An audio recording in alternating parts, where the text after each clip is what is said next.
नमस्कार दोस्तों। 90 के दौर में हिंदी सिनेमा में एक बॉलीवुड एक्टर की एंट्री हुई थी जिसे उस दौर का सबसे हैंडसम एक्टर कहा जाने लगा था। वो थे डीनो मोरिया, जिन्होंने अपनी दूसरी ही फिल्म से बड़े बड़े हीरोज की कुर्सी हिलाकर रख दी थी। वो डीनो मोरिया जो जब मॉडलिंग फील्ड में आए तो देश के सबसे बड़े मॉडल बन गए।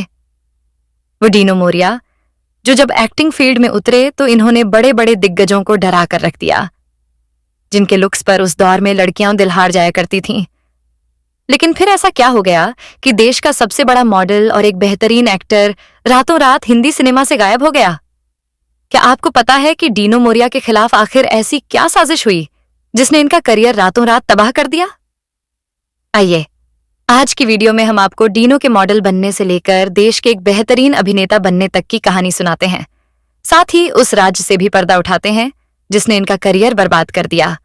ये वीडियो आपको हैरान कर देगा। सुपर मॉडल रहे डीनो मोरिया का चेहरा कुछ कुछ विदेशी जैसा लगता होगा। इसके पीछे एक वजह भी है, क्योंकि इनके पिता विदेशी हैं। जी हाँ, डीनो मोरिया के पिता का नाम रोनाल्डो मोरिया है, जो कि इटली के हैं, और इनकी मां का नाम एडेना है। वैसे डीनो का जन्म 9 दिसंबर 1975 को बेंगलुरु में ही हुआ था। वहीं के क्लेरेंस स्कूल से पढ़ाई लिखाई की, साथ ही साथ टेनिस में भी काफी आगे बढ़ गए थे। वैसे क्या आप जानते हैं कि डीनो के पिता इन्हें इंजीनियर बनाना चाहते थे? लेकिन फिर ऐसा क्या हुआ कि इनका बेटा मॉडल और फिर एक्टर बन गया? आइए, आपको डीनो के मॉडल बनने का किस्सा बताते हैं। हुआ यह कि जैसे जैसे ये बड़े होते जा रहे थे, इनके लुक्स मॉडल्स की तरह होते जा रहे थे। अपने दोस्तों के साथ जब भी कभी बाहर निकलते तो सड़क पर लगे किसी भी शीशे में खुद को देखकर कहा करते, यार मैं तो मॉडल जैसा लगता हूं। दोस्त भी कहा करते थे, लगता तो है। बस यहीं से इन्हें मॉडल बनने का चस्का लग गया। थोड़े बड़े हुए, 16 से 17 साल उम्र होगी। उस वक्त अपने पिताजी को बताया कि मैं मॉडल बनना चाहता हूं। इत्तेफाक से पिताजी के एक दोस्त थे जिनका नाम था प्रसाद वीरप्पा। यूं कहें कि कर्नाटक में अगर किसी को भी मॉडल बनना हो तो प्रसाद के पास ही जाना होता था। क्योंकि फैमिली फ्रेंड्स थे, इसलिए वे अक्सर डीनो को देखा भी करते थे। एक बार जब प्रसाद को डीनो के पिता ने यह बात बताई कि डीनो मॉडल बनना चाहता है, तो प्रसाद ने फौरन कहा, भेज दो मेरे पास। जब डीनो प्रसाद के पास पहुंचे तो उन्होंने कहा, बेटा अभी तुम्हारे बेबी फैट है, 2 साल बाद मेहनत करके आना। डीनो ने 2 साल तक खूब मेहनत की और फिर बॉडी बनाकर पहुंचे प्रसाद वीरप्पा के पास। इस बार तो प्रसाद उन्हें देखते ही रह गए और उन्होंने साफ साफ कह दिया, तुम अब सुपर मॉडल बनने जा रहे हो। बस फिर क्या होना था। डीनो मोरिया की मेहनत और प्रसाद की मदद ने धीरे धीरे डीनो मोरिया को मॉडलिंग की दुनिया में मशहूर कर दिया।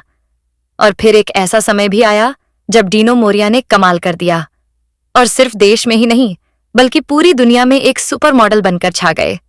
यह साल था 1995। डीनो मोरिया की उम्र लगभग 19 से 20 साल रही होगी। फैशन की दुनिया की सबसे बड़ी प्रतियोगिता होने जा रही थी, ग्लैड रैग्स मैनहंट, जिसे जीतना यानी मॉडलिंग की दुनिया में ही नहीं बल्कि एडवर्टाइजमेंट की दुनिया में भी छा जाना होता था।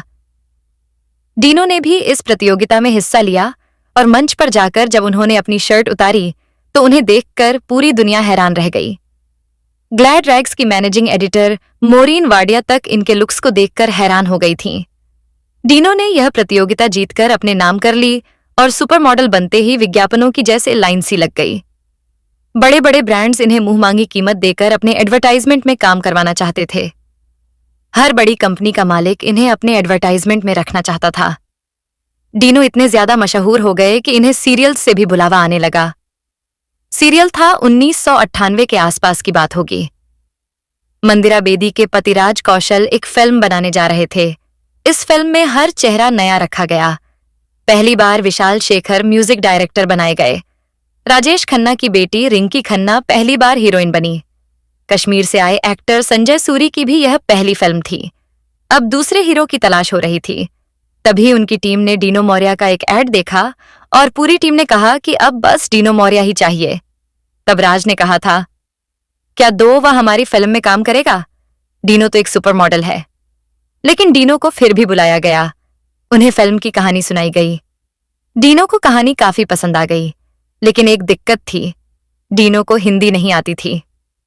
खैर, सबने मिलकर इन्हें हिंदी सिखाने का जिम्मा लिया और फिर इन्हें एक्टिंग सिखाने के लिए रोशन तनेजा की एक्टिंग स्कूल भेज दिया गया। सिर्फ 2 ही हफ्तों में एक्टिंग में निखार आ गया और फिर फिल्म की शूटिंग शुरू कर दी गई। फिल्म 1999 में आई, जिसका नाम था प्यार में कभी कभी। इस फिल्म का एक गीत मुसु मुसु हंसी इतना ज्यादा हिट हो गया कि पूरी फिल्म की जान बन गया। इस फिल्म ने भले ही औसत बिजनेस किया, लेकिन डीनो मोरिया के लुक्स ने सबका दिल जीत लिया था। मगर अभी वह फिल्म तो आई ही नहीं थी, जिसके दम पर डीनो मोरिया ने बड़े बड़े स्टार्स की कुर्सी हिलाकर रख दी थी। प्यार में कभी कभी फिल्म के बाद वह वापस से मॉडलिंग फील्ड में एक्टिव हो गए और 2 साल तक इन्हें फिल्मों से कोई ऑफर नहीं आया। जब 2 साल इंतजार करने के बाद इन्होंने खुद ही हाथ पैर मारना शुरू कर दिया, तब 2001 की बात होगी, जब ये महेश भट्ट के भाई मुकेश भट्ट के ऑफिस पहुंच गए। सामने महेश भट्ट थे और मुकेश भट्ट भी उनके साथ बैठे थे। मुकेश और डीनो मोरिया की बातें चल रही थीं, लेकिन महेश भट्ट बिना कुछ बोले बस उन्हें घूरे ही जा रहे थे। थोड़ी देर घूरने के बाद महेश भट्ट ने डीनो मोरिया से कहा, टीवी में काम क्यों नहीं करते हो? तब डीनो ने कहा, सर, मैं फिल्मों में काम करना चाहता हूं। महेश भट्ट ने कहा, चलो ठीक है। और अगले ही दिन महेश भट्ट के ऑफिस से डीनो मोरिया के पास फोन आ गया कि एक नई हॉरर फिल्म बनाने जा रहे हैं, जिसके हीरो तुम हो। साल 2002 में यह फिल्म आई, जिसका नाम था राज। विपाशा बसु और भूतनी बनी मालिनी शर्मा के साथ डीनो मोरिया की जबरदस्त एक्टिंग ने धूम मचा दी। यह फिल्म रातों रात सुपरहिट हो गई। राज के गानों से लेकर इस फिल्म की कहानी तक सब कुछ दर्शकों के दिलो दिमाग पर छा गया। राज फिल्म ने ऐसा कमाल कर दिया कि डीनो मोरिया रातों रात टॉप स्टार्स की लिस्ट में शामिल हो गए। फिल्मों की तो जैसे बरसात होने लगी। बड़े बड़े फिल्म मेकर्स मुंह मांगी कीमत देकर इन्हें अपनी फिल्म में लेने के लिए तैयार थे। हर कोई उन्हें बॉलीवुड का सबसे हैंडसम हीरो कहकर बुलाने लगा।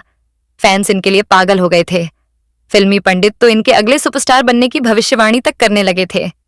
लेकिन दोस्तों, फिर अचानक ऐसा क्या हुआ कि डीनो मोरिया का करियर रातों रात बर्बाद हो गया?